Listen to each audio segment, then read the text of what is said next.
Olive தீர்க்கதரிசன ஊழியங்கள் வழங்கும் விடுதலையின் நேரம்.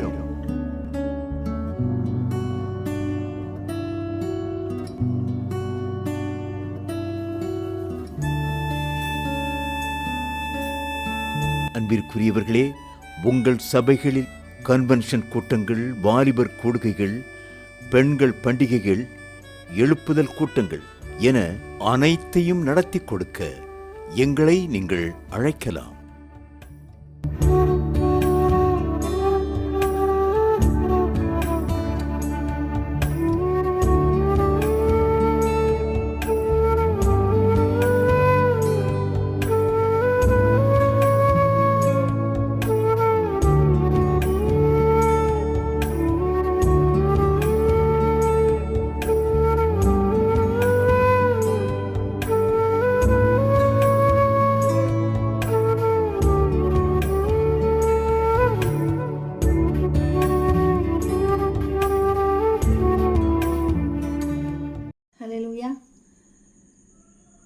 ஒருவனை அவன் தாய் மறந்தாலும் நான் உன்னை மறப்பதில்லை என்று அருள்நாதர் இயேசு கிறிஸ்து சொன்னார்.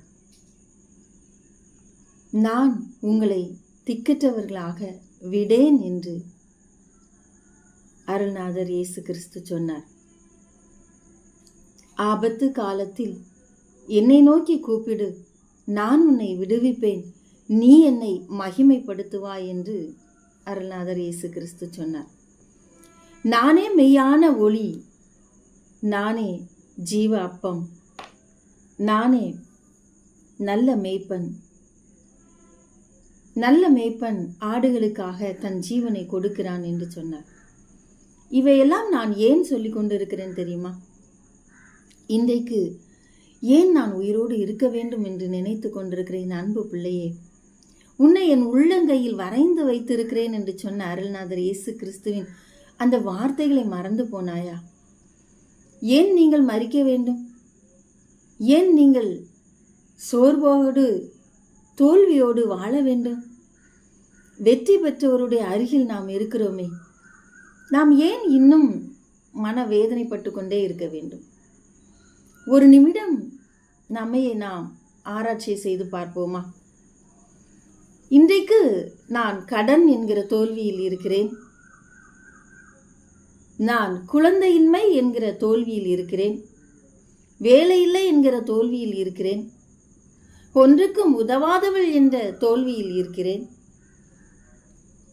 யாருக்கும் புரோஜனமற்றவள் என்கிற தோல்வியில் இருக்கிறேன். எவ்வளவோ நான் முயற்சித்தும் எனக்கு எதுவுமே கிடைக்கிறதில்லை என்று நான் தோற்று போய் ஒரு மூலையில் உட்கார்ந்து இருக்கிறேன். இனி எனக்கு என்ன இருக்கிறது என்று நினைத்து கொண்டிருக்கிறீர்களா? அன்பானவர்களே, இனிதான் உங்கள் வாழ்க்கை தொடங்க போகிறது. இனிதான் உங்கள் வாழ்க்கை துவங்க போகிறது. என்ன, வாழ்க்கையை முடித்து கொள்ள வேண்டும் என்று நினைக்கிற எனக்கு இனிமேதான் துவக்கம் இருக்கிறது என்று சொல்லுகிறீர்களே என்று நினைக்கிறீர்களா? அன்பு பிள்ளைகளே, நீங்கள் பிரயாசப்படவில்லை என்றால் இந்த செய்தியை நீங்கள் இன்றைக்கு கேட்டுக்கொண்டிருக்க மாட்டீர்கள். உங்கள் வாழ்க்கையில் முடிந்த வரைக்கும் நீங்கள் பிரயாசப்பட்டு விட்டீர்கள். ஆனால் பிரயாசத்திற்கு உரிய பலன் உங்களுக்கு கிடைக்கவில்லை. ஆகவே நீங்கள் ஏன் நான் உயிரோடு இருக்க வேண்டும் என்று நினைத்து வேதனைப்பட்டு கொண்டிருக்கிறீர்கள். பிரியமானவர்களே, பேதுருவும் அப்படித்தான். இரவு முழுவதும் பிரயாசப்பட்டார். இரவு முழுவதும் பிரயாசப்பட்டும் ஒரு மீன் கூட சிக்கவில்லை என்று எழுதப்பட்டிருக்கிறது. அப்படி தோல்வி நிலையில் கரைக்கு வந்த பேதுரு அங்கு இயேசு ஜனங்களோடு பேசுவதற்காக அந்த படகை கேட்கிறார். அவன் நினைத்தான், நான் தோற்று போய் வந்திருக்கிறேன், களைத்து போய் வந்திருக்கிறேன், தோல்வி நிலையில் நான் நின்று கொண்டிருக்கிறேன், ஒன்றுமே எனக்கு கிடைக்கவில்லை, இரவு முழுவதும் பிரயாசப்பட்டும் எனக்கு ஒன்றுமே அகப்படவில்லை, நான் மிகவும் களைப்பாக இருக்கிறேன், நான் சொல்ல போனால் வெறுத்து போய் இருக்கிறேன், இந்த நிலையில் என்னுடைய படகை நீர் கேட்கிறீரே என்று சொல்லி அவர் கொஞ்சம் கூட நினைக்கவில்லை. பிரியமானவர்களே, இன்றைக்கும் கர்த்தர் உங்கள் படகை கேட்கிறார். அது எம்டியான படகுதான், காலியான படகுதான், மீன்கள் உள்ள படகை கேட்கவில்லை. எதை நீங்கள் உங்கள் பொக்கிஷமாக நினைத்து கொண்டிருக்கிறீர்களோ, எது உங்கள் வாழ்வாதாரம் என்று நினைத்து கொண்டிருக்கிறீர்களோ அதை நீங்கள் இழந்து விட்டீர்கள். அதில் ஒன்றுமே பிரயோஜனம் இல்லை, இனி அதை வைத்து எதுவும் செய்ய முடியாதுங்கிற நிலைக்கு நீங்கள் வந்து இருக்கிறீர்கள். ஆனால் கர்த்தர் என்ன சொல்லுகிறார் தெரியுமா? அந்த எம்டியான படகை நீ எனக்கு தா. நான் ஜனங்களிடத்தில் பேச வேண்டும். நான் ஜனங்களிடத்திற்கு என்னுடைய வார்த்தையையும் பரலோக ராஜ்யத்திற்கு அடுத்த காரியத்தையும் தெரிவிக்க வேண்டும். நீ தோல்வி நிலையில் இருக்கிறாய், இரவு முழுவதும் பிரயாசப்பட்டு ஒன்றும் கிடைக்கவில்லை, ஆனாலும் உன்னுடைய படகு எனக்கு வேண்டும், நீதான் வேண்டும். அதை கேட்டவுடன் கொஞ்சமும் அவர் சலித்து கொள்ளாமல் சரி என்று ஒத்துக்கொண்டார். அவரும் அந்த படகில் ஏறி ஜனங்களிடத்திலே பேசினார். அநேக காரியங்களை குறித்து அவர் பேசினார். பேசி முடித்த பின்பு பேதுருவை பார்த்து, பேதுருவே, இப்பொழுது நீ உன் வலையை போடு போ என்று சொன்னார். அவர் ஒரு சிரிப்பு சிரித்துவிட்டு, ஐயா, இரவு முழுவதும் பிரயாசப்பட்டேன், எனக்கு ஒன்றுமே கிடைக்கவில்லை, இப்போ போய் போடுன்னு சொல்றீங்களே, அது எப்படி என்று சொன்னார். அவனவன் தனக்கானவைகளை அல்ல பிறனுக்கானவைகளை நோக்க கடவன் என்று எழுதப்பட்டு இருக்கிறது. என்றைக்கு ஒருத்தர் தன்னை மாத்திரம் நினைத்து கொண்டு இருப்பார்களோ அவர்களை கர்த்தர் ஆசீர்வதிக்க முடியாது. என்றைக்கு ஒருவர் தங்களுடைய தோல்வியிலும் மற்றவர்களுக்கு உதவி செய்ய வேண்டும் என்று எழுந்திருக்கிறார்களோ அன்று முதல் 2 படகு நிறைய மீன்களை அவன் எடுத்து கொண்டு வர முடிந்தது. பிரியமானவர்களே, நீ இரவு முழுவதும் போட்டாய், இப்பொழுது நான் சொல்லுகிறபடி வலையை போடு என்று சொன்னார். உன்னுடைய பிரயாசத்தின்படி உன் வாழ்க்கையை அமைத்து பார்த்தாய், உன்னுடைய வேலை ஸ்தலத்திலே அமைத்து பார்த்தாய், உன்னுடைய வாழ்வின் எல்லாவற்றையும் உன்னுடைய பிரயாசத்தின்படி அது நடந்து விடாதா என்று சொல்லி முயற்சித்து பார்த்தாய், தோல்வி நிலையில் வந்து விட்டது. இனி நான் என்ன சொல்லுகிறேனோ அதை செய், என் வார்த்தையின்படி நீ கீழ்ப்படி என்று கர்த்தர் எதிர்பார்க்கிறார். உங்களுடைய பிரயாசத்தினால் வந்த தோல்வியை அவருடைய வார்த்தையினாலும் உங்களுடைய கீழ்ப்படிதலினாலும் மறுபடியும் அதை அவர் வெற்றியாக மாற்றி கொடுக்க ஆசைப்படுகிறார். நீங்க தோத்து போய் நிற்கிறீங்க தானே, இனி எனக்கு ஒன்றும் இல்லைன்னு நினச்சிட்டு தானே இருக்கிறீங்க. இப்போ அவருடைய கரத்தில் அவருடைய சொற்படி நீங்கள் உங்கள் வாழ்க்கையை அமைத்து கொள்ள ஆயத்தமா இருக்கிறீங்களா? அப்படி நீங்க ஆயத்தமா இருப்பீங்களே, ஆனா இன்றைக்கு காலை வேளையில் ஆண்டவரே, இனி நான் உம்முடைய சொற்படி செய்வேன், என் ஜீவியத்தில் முழுமையும் உம்மை ஏற்றுக்கொள்கிறேன் என்று சொல்வோமா? இதுவரைக்கும் நம்முடைய ஆலோசனைப்படியும் நம்முடைய திறமையின்படியும் நம்முடைய எண்ணங்களின்படியும் நாம் வாழ்ந்து வந்தோம். என்ன கிடைத்தது? வெறுமையான வாழ்க்கை, சலிப்பான வாழ்க்கை, ஒரு நிறைவும் இல்லை, ஒரு ஆசீர்வாதமும் இல்லை. அதற்கு மாறாக நஷ்டம் என்று கூட நாம் சொல்லலாம். நஷ்டப்பட்டு கொண்டு இருக்கிறோம். லாபம் வரவில்லை என்றாலும் பரவாயில்லை, நஷ்டம் வந்து கொண்டு இருக்கிறது. வாழ்க்கை கசப்பாக மாறிக்கொண்டு இருக்கிறது. பிரியமானவர்களே, இந்த பேதுரு இயேசுவுக்கு தன் படகை கொடுத்தார். ஜனங்கள் மனதார பரலோகத்திற்கு அடுத்த காரியங்களை குறித்து கேட்டு மகிழ்ந்தனர். காதுகுளிர கேட்டார்கள், மனங்குளிர கேட்டார்கள், காதுகுளிர கேட்டார்கள், சந்தோஷமாய் போனார்கள்.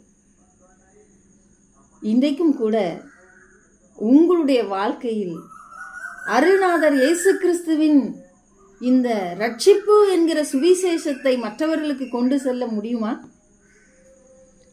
என்னால் முடியாது என்று மாத்திரம் நீங்கள் சொல்லிவிடாதீர்கள். ஏனென்றால் உங்களால் முடியும். நீங்கள் நினைத்தால் முடியும். சுவிசேஷம் என்பது, இந்த நற்செய்தி என்பது, மனம் திரும்புகள், பரலோக ராஜ்யம் சமீபித்து இருக்கிறது என்று கர்த்தர் சொன்னார் இல்லையா? இதுதான் உண்மையான சுவிசேஷம். இது எல்லாருக்கும் போய் சென்றடைய வேண்டும். அப்போ ஒவ்வொருவரும் சுவிசேஷத்தை அறிவிக்க வேண்டும். சுவிசேஷத்தை பிரசங்கியாதிருப்பேனானால் நானே அதிகமாக தண்டிக்கப்படுவேன். உலகத்துக்கு உப்பாக பூமிக்கு வெளிச்சமாக இருக்கிறீர்கள் என்று சொன்னார். அதுதான் இந்த நற்செய்தியை அறிவிக்க வேண்டும் என்பதுதான் அவருடைய ஆசை. என்ன அந்த நற்செய்தி? உங்களுக்காக ஒரு ராஜ்யம் இருக்கிறது, இந்த உலகம் உங்களுக்கானவைகள் அல்ல. சத்துரு இந்த உலகத்திற்குரிய ஆசைகளையும் இந்த உலகத்திற்குரிய எல்லா போராட்டத்தையும் நம்முடைய உள்ளத்தின் ஆழத்திலே வைத்துவிட்டு அதை நோக்கி ஃபோக்கஸ் பண்ணவும், அதை தான் நம்முடைய ஏம் என்று, அதை தான் என்னுடைய கோல் என்று வைத்திருக்கிறோம். அவர் சொல்லுகிறார் நித்திய வீடு என்று சொல்லி, அழியாத நித்திய ஜீவன், என்னை விசுவாசிக்கிறவன் மரித்தாலும் பிழைப்பான் என்று சொல்கிறார். அதையெல்லாம் குறித்து நமக்கு கவலையே கிடையாது. இன்றைக்கு இருக்கிற சூழ்நிலை என்ன? நான் வாழ்வது எதற்காக? நான் பிரயாசப்படுவது எதற்காக? நாம் பிரயாசப்பட வேண்டும், வேண்டாம் என்று சொல்லவில்லை. நாம் படிக்க வேண்டும், பிரயாசப்பட வேண்டும், நாம் சம்பாதிக்க வேண்டும், வீடுகளை கட்ட வேண்டும், நல்ல நிலங்களை வாங்க வேண்டும், நகைகளை வாங்க வேண்டும், எல்லாம் இருக்கணும் இந்த பூமியில.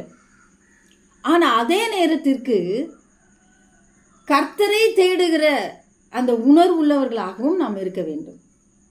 அவரை விட்டு பின்வாங்கக்கூடாது. நம்முடைய செயல், நம்முடைய பிரதிபலிப்பு அவரை பிரதிபலிக்கிறதாக இருக்க வேண்டும். இவ தாயை போல இருக்கிறா என்று சொல்லுவாங்க. இந்த பிள்ளைய பாரு, அவங்க அம்மாவை போலயே இருக்குது சொல்லுவாங்க இல்லையா? வாய் பேசுனா அப்பா அவங்க அம்மாவை போல வாய் பயங்கரமா பேசுதும்பாங்க. நல்லா கொடுக்குற பிள்ளையா இருந்தா அவங்க அம்மா கொடுத்து கொடுத்து பழக்கி அந்த பிள்ளையும் இப்படி கொடுத்து தானம் தர்மம் பண்ணுதுன்னு சொல்லுவாங்க. தாயை போல பிள்ளை என்று சொல்வார்கள். அப்போ நீங்களும் நானும் சர்வ வல்லவருடைய பிள்ளைகளாக இருக்கிறோம். அவருடைய குணாதிசயங்கள், அவருடைய கேரக்டர்ஸ் நம்மளுடைய இருதயத்தில் இருக்கிறதா? அதை நாம் பிரதிபலிக்கிறோமா? நம்மை பார்க்கிறவர்கள் ஆம் மெய்யாகவே இவர்கள் தேவனுடைய பிள்ளைகள் என்று சொல்லுகிறார்களா? இதைத்தான் கர்த்தர் நம்மிடத்தில் எதிர்பார்க்கிறார். அப்படி இன்றைக்கு நீங்கள் ஒரு தீர்மானம் எடுப்பீர்களே ஆனால் உங்கள் வாழ்க்கை மாறும். நான் தெளிவா சொல்றேன், உங்க வாழ்க்கை மாறும். எந்த இடத்தில் நீ தோற்றுவிட்டாய் என்று அழுது கொண்டு இருக்கிறாயோ, எந்த சமுதாயம் உன்னை ஒதுக்கிவிட்டது என்று பயந்து கொண்டு இருக்கிறாயோ, அந்த சமுதாயம் உன்னை தேடி வரும். அந்த நண்பர்கள் உன்னை தேடி வருவார்கள். அந்த உற்றார் உறவினர்கள் உன்னை தேடி வருவார்கள். அந்த ஆசீர்வாதம் யோசேப்புக்கு கிடைத்தது. உன் தாயின் பிள்ளைகள் உன்னை வணங்குவார்கள் என்று எழுதப்பட்டிருந்தது. அந்த ஆசீர்வாதம் அப்படியே யோசேப்புக்கு நிறைவேறியது. அதற்கு என்ன காரணம்? யோசேப்பினுடைய கீழ்ப்படிதல் தான் காரணம்.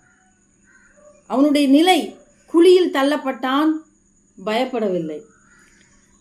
காவல் அறையில் அவனை வைத்து சித்திரவதைப்படுத்தினார்கள், அவன் பயப்படவில்லை. பயப்படவில்லை என்றால் கர்த்தரை மறுதலிக்கவில்லை என்று அர்த்தம்.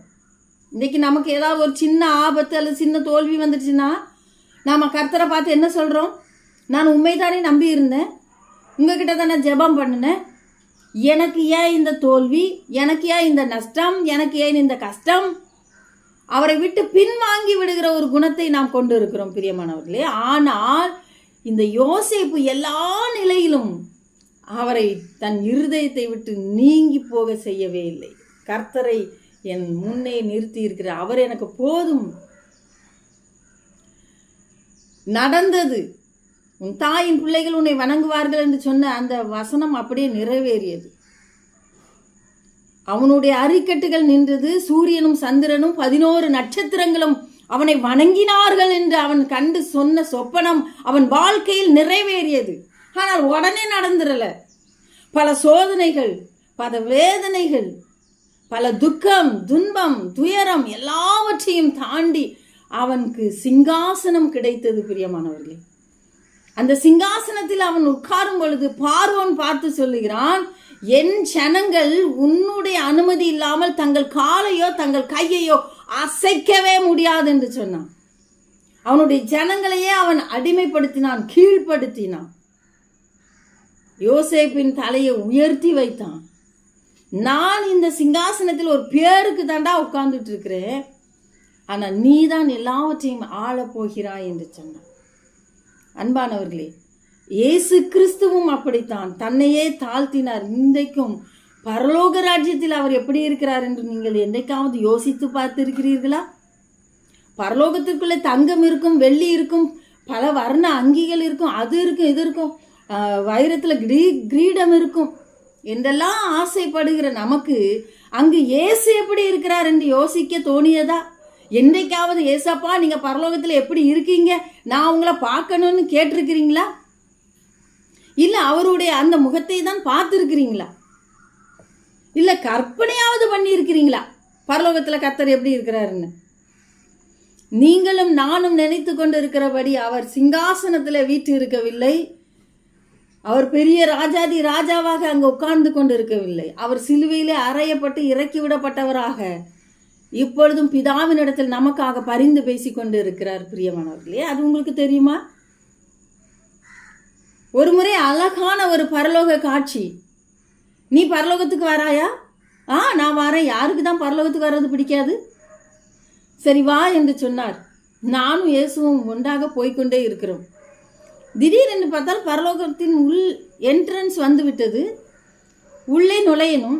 இயேசுவை காணவில்லை. எங்கு இருக்கிறார் என்று பார்த்தால் அவர் அடிக்கப்பட்டவராக, சிலுவையில் அடித்து இறக்கி போட்டால் எப்படி இருக்கும் அந்த மாதிரி தான் அவருடைய சரீரம் பிக்கப்பட்டு இருந்தது. முழுவதும் வேதனைப்பட்ட ஒரு நிலைமை. அப்படியே நின்று கொண்டிருந்தார். என்னை பார்க்கவே இல்லை, என்னை கண்டுகொள்ளவே இல்லை. அப்போ நான் சொல்கிறேன், என்னை பரலோகத்துக்கு வான்னு கூட்டிட்டு என்னை கண்டுக்கவே இல்லையே, இவர் வான்னு கூட கூப்பிடலையே, ஏசப்பா ஏன் இந்த நிலையில நீங்க இருக்கிறீங்க என்று சொல்லும் பொழுது அவர் வாயே திறக்கல. இறுதியாக ஒரு சத்தம் வந்தது, உனக்காக யார் இங்கே இருக்கிறார்கள்? நான் எட்டி பார்க்கிறேன், எனக்காக ஒருத்தர் கூட இல்லை. ஒரு ஆத்மாவை நீ ஆதாயப்படுத்தினாயா? இல்லை. அப்புறம் எதுக்கு நீ பரலோகத்துக்கு வந்த? நீ பரலோகத்துக்கு வந்து என்ன பிரயோஜனம்? பரலோகத்திற்குள்ளே நாம் வர வேண்டும் என்று ஆசைப்படுகிறோம். அங்கு கர்த்தர் எப்படி இருக்கிறார்? அன்பானவர்களே, இன்றைக்கு கூட அவர் பரிந்து பேசுகிறவராக இருக்கிறார். அவர் சந்தோஷமாக இல்லை. அவர் நம் எல்லாவற்றையும் சிலுவையில வெற்றி சிறந்தோம், நான் தான் பெரிய ஆள் என்று சொல்லி அங்கு இருக்கவில்லை. எனக்கு சிங்காசனம் கிடைத்து விட்டது, பூலோகத்தார், வானகத்தார், பரலோகத்தார் அத்தனை பேரும் என்னை புகழ்ந்து பாட வேண்டும் என்று சொல்லி அவர் அங்கு இருக்கவில்லை. அவர் இன்றைக்கும் அடிமையின் ரூபமாகத்தான் இருந்து பிதாவினிடத்துல இந்த மரம் இந்த வருஷம் இருக்கட்டும் இருக்கட்டும் இருக்கட்டும் இருக்கட்டும், கனி கொடுத்தா பார்ப்போம் பார்ப்போம் பார்ப்போம், எத்தனை ஆண்டுகளாக உங்களுக்காக பரிதபித்து கொண்டிருக்கிறார் தெரியுமா? ஒரு நாள் அவர் ராஜாதி ராஜாவாக இந்த பூமியில வந்து நிற்பார். அப்போ நம்ம அவருக்கு எதிர்கொண்டு போகணும். அப்போ கணக்கு கேட்பாரு. என்ன பதில் சொல்லுவோம்? வெட்கம், வெட்கம்தான். ஐயோ கேவலம். தேவன் வருகின்றார் வேகம் இறங்கி, தேவ பர்வதம் தம் வாகம் நிறுத்தி, ஆண்டவராயிரம் பக்தரோடு அந்நாளிலே நியாயம் தீர்த்திடுவார். இயேசு கிறிஸ்து வருகின்றார் இந்த கடைசி காலத்திலே. கர்த்தரை குத்தின கண்கள் யாவும் கண்டு புலம்பிடுமே. கர்த்தரை குத்தின கண்கள் யாவும் கண்டு புலம்பிடுமே. எதை விதைத்தாயோ அதை அறுப்பாய், எல்லா நீதிக்கும் கூலி பெறுவாய். எதை விதைத்தாயோ அதை அறுப்பாய், எல்லா நீதிக்கும் கூலி பெறுவாய். ஆண்டவராயிரம் பக்தரோடு அந்நாளிலே நியாயம் தீர்த்திடுவார். இயேசு கிறிஸ்து வருகின்றார் இந்த கடைசி காலத்திலே. கர்த்தரை குத்தின கண்கள் யாவும் கண்டு புலம்பிடுமே. கர்த்தரை குத்தின கண்கள் யாவும் கண்டு புலம்பிடுமே. அனித்தியான உலகப் பொருளினால் உங்களுக்கு ஆத்துமாக்களை சம்பாதித்துக் கொள்ளுங்கள் என்று ஒரு வசனம் இருக்கு தெரியுமா? அது என்ன அர்த்தம்? எப்படியாவது ஆத்துமாக்களை சம்பாதிக்கணும். எந்த அளவுக்கு இந்த உலக பிரகாரமான ஆசீர்வாதத்துக்காக நம்ம ஓடுகிறோமோ அதே சேம் அளவிற்கு ஆத்தும ஆதாய பணியிலும் நாம் இருக்கணும். பேலன்ஸ்டாக தான் இருக்கணும். இதுவும் அதுவும் ஒன்று தான். நான் ஆத்ம பணியெல்லாம் செய்ய மாட்டேன், அதுக்குன்னு பாஸ்டர் இருக்காங்க, அதுக்குன்னு சொல்லி போதகர்கள் இருக்கிறாங்க, அதுக்குன்னு இவாஞ்சலிஸ்ட் இருக்கிறாங்க அப்படின்லாம் இல்லை. நம்மளால் முடிஞ்ச வரைக்கும் நம்ம செய்யணும். ஏன் பேச தெரியாதா உங்களுக்கு? ஒருத்தர்கிட்ட கர்த்தர் நல்லவர்னு சொல்ல முடியாதா? உனக்காக அவர் மரித்தாரு, இன்னைக்கும் பிதாவின் இடத்துல பரிந்து பேசுறாருன்னு சொல்ல முடியாதா?